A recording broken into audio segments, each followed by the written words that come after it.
여러분 안녕하십니까. 자, 이번 시간에는 MRI의 릴렉세이션에 있어서 T1 릴렉세이션을 조절하는 인자가 TR이고 T2 이완을 조절하는 인자가 T2라고 앞서서 말씀을 드렸습니다. 이 TR과 T에 따라서 우리가 시그널 인텐시티가 어떻게 조절이 되고 바뀌게 되는지 그 TR, T에 따른 시그널의 변화 과정에 대해서 말씀을 드리고자 합니다. 자, MRI는 종축자기로의 회복, 그 다음에 횡축 평면으로서의 탈이상, 이 TR과 T에 따른 회복과 탈이상 과정을 통해서 신호가 획득되게 됩니다. 그래서 TR과 T를 가지고 우리가 원하는 위치에서 시그널 인텐시티를 획득하게 되는 것이죠. 그래서 이 T1 회복을 조절하는 T1 텀에 보면 우리가 아래 펄스를 인가해서 회복이 얼마만큼 됐느냐에 따라서 MO가 결정이 되게 되고 그거에 따라서 우리가 T1 회복량이 결정되게 됩니다. 자, 반대로 T1이 결정됐다고 한다면 횡축 평면에서 이 T에 따라서 횡축 평면의 XY 평면의 스핀들이 디페이징이 얼마만큼 됐느냐에 따라서 신호의 감쇄가 결정이 되고 회복과 감쇄에 의해서 어느 부분에서 우리가 TR과 T를 갖다가 선택하느냐에 따라서 대도도가 결정이 되게 되는 것입니다. 그래서 MRI에서 나타내는 시그널 인텐시티는 결국은 MO에 비례를 하게 됩니다. 이 MO가 뭐냐면 이 O는 오리지널의 약자입니다.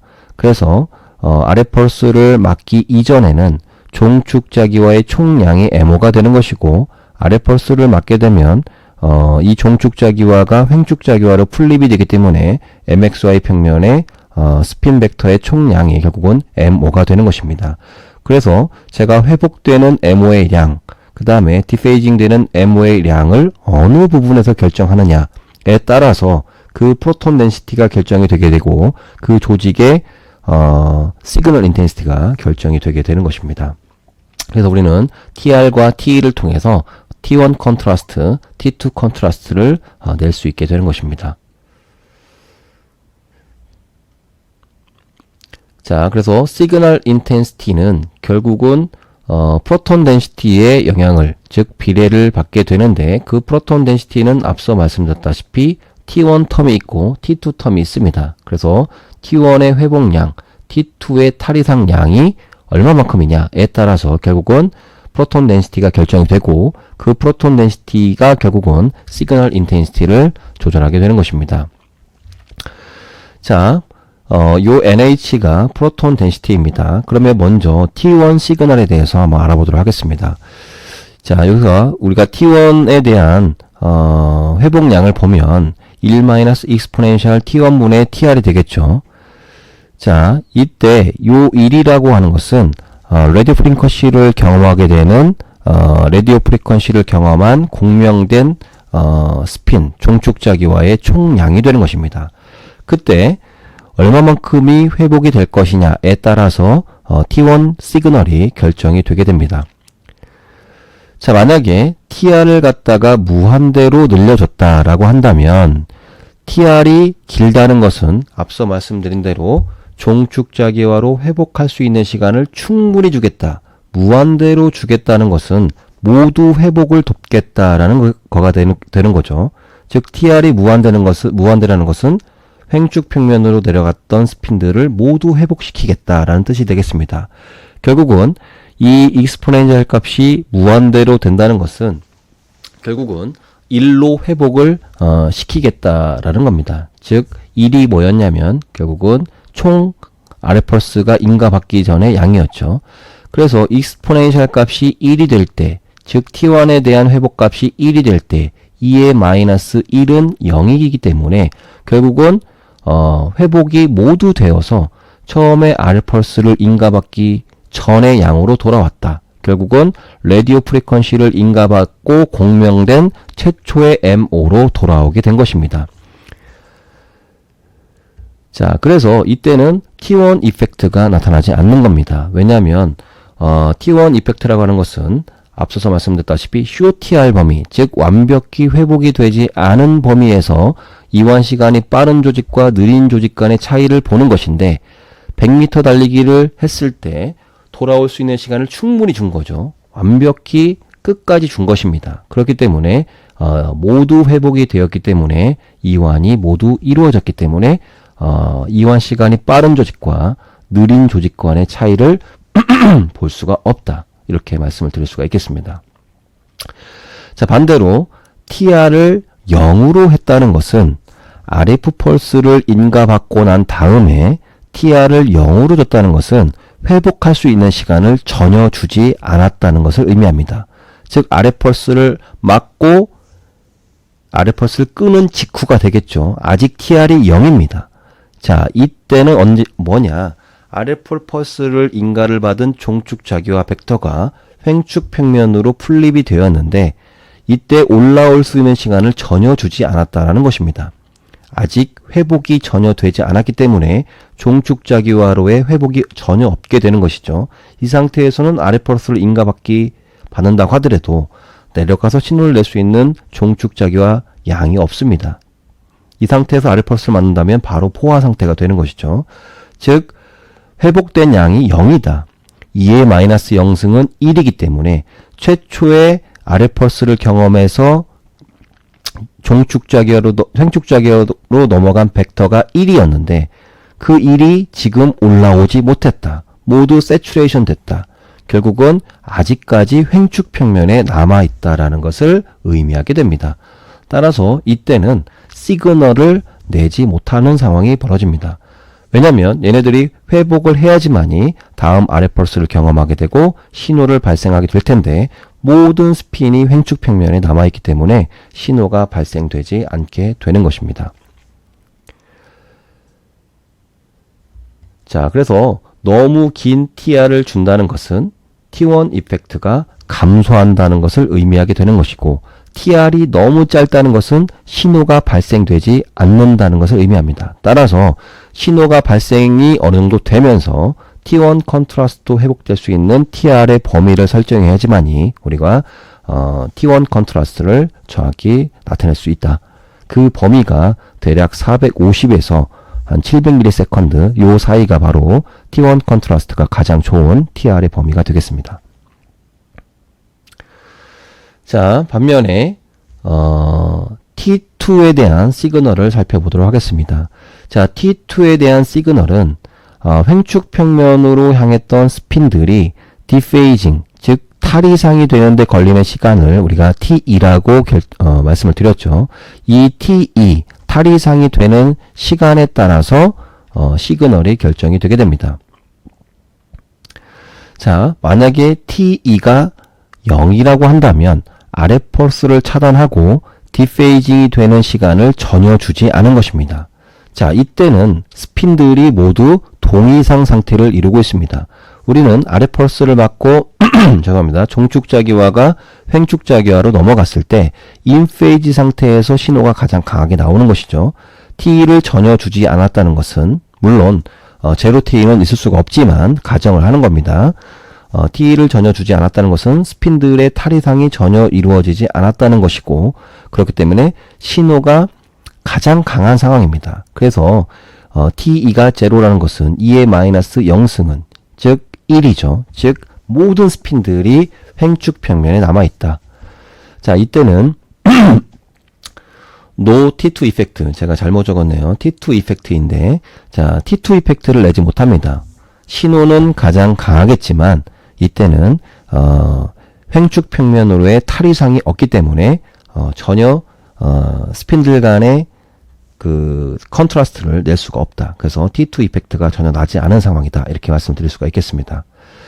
자, 반면에 T를 제가 무한대로 늘리겠다라고 하는 것은 어떠한 의미를 가지고 있느냐? T를 아주 길게 해서 횡축 평면에 있던 스핀들이 모두 아웃 오브 페이지, 탈이상을 시키겠다라는 뜻입니다. 즉 충분히 흩어질 때까지 기다리겠다. 모두 흩어질 때까지 기다리겠다라는 뜻이 되겠습니다. 그래서 T를 무한대로 주게 된다는 것은 결국은 뭡니까? T를 1로 주겠다는 거죠. 즉 완벽히 회복을 하게끔 만들겠다. 즉 2의 마이너스 1승은 결국은 0이 되는 것이니까 결국은 최초의 알펄스를 인가받고 탈이상이 되는 충분한 시간을 줘서 모두 아웃 오브 페이지를 만들겠다라는 뜻이 되겠습니다. 그래서 t를 무한대로 증가시키게 되면 결국은 시그널이 나오지 않게 되는 현상이 나타나게 됩니다. 자, 그래서 짧은 t는 t2 컨트라스트를 떨어지게 되죠. 이게 t2인데 그래서 t가 제로라는 것은 흩어질 수 있는 시간을 주지 않았기 때문에 스핀들 간의 컨트라스트를 내지 못한다.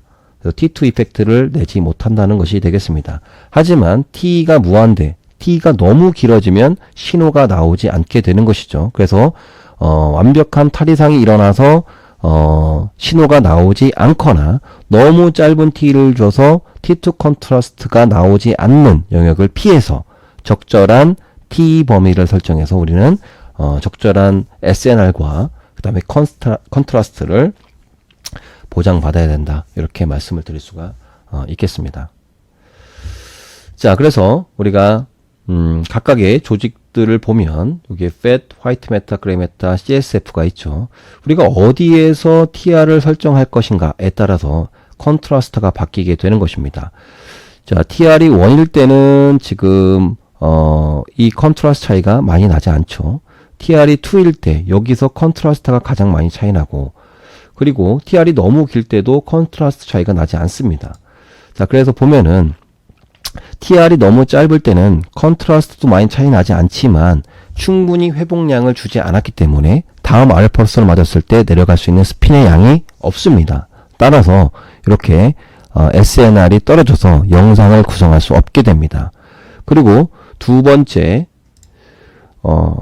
TR이 어느 정도 보장이 되면서 컨트라스트가 가장 나는 부위죠. 자, 이 부위는 SNR도 보장이 되고 화이트 매터와 그레이 매터를 보면은 이렇게 컨트라스트가 명확히 나는 것을 볼 수가 있습니다. 이렇게 T1 컨트라스트도 명확하게 나면서 SNR도 어느 정도 보장이 되는 요 부위에서 우리가 TR을 설정을 해야 됩니다. TR이 너무 길게 되면 어떻게 됩니까? 화이트 매터와 그레이 매터의 경계가 무너졌죠. 즉 T1 컨트라스트가 보장이 되지 않는 것을 볼 수가 있습니다. 그래서 너무 짧은 TR을 주면 SNR이 떨어지고 너무 긴 TR을 주면 T1 컨트라스트가 떨어지고 적절한 TR을 줘야지만이 T1 컨트라스트와 SNR을 보장받을 수가 있다. 이렇게 말씀을 드릴 수가 있겠습니다.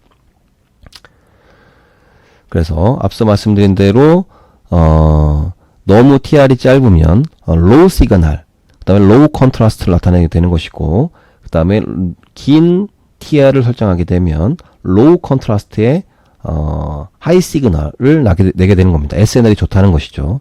하지만 중간 단계에서는 TR이 길 때보다는 시그널 인텐시티는 감소하겠지만 T1 컨트라스트가 극대화되는 것을 확인할 수가 있겠다. 이렇게 말씀드릴 수가 있겠습니다.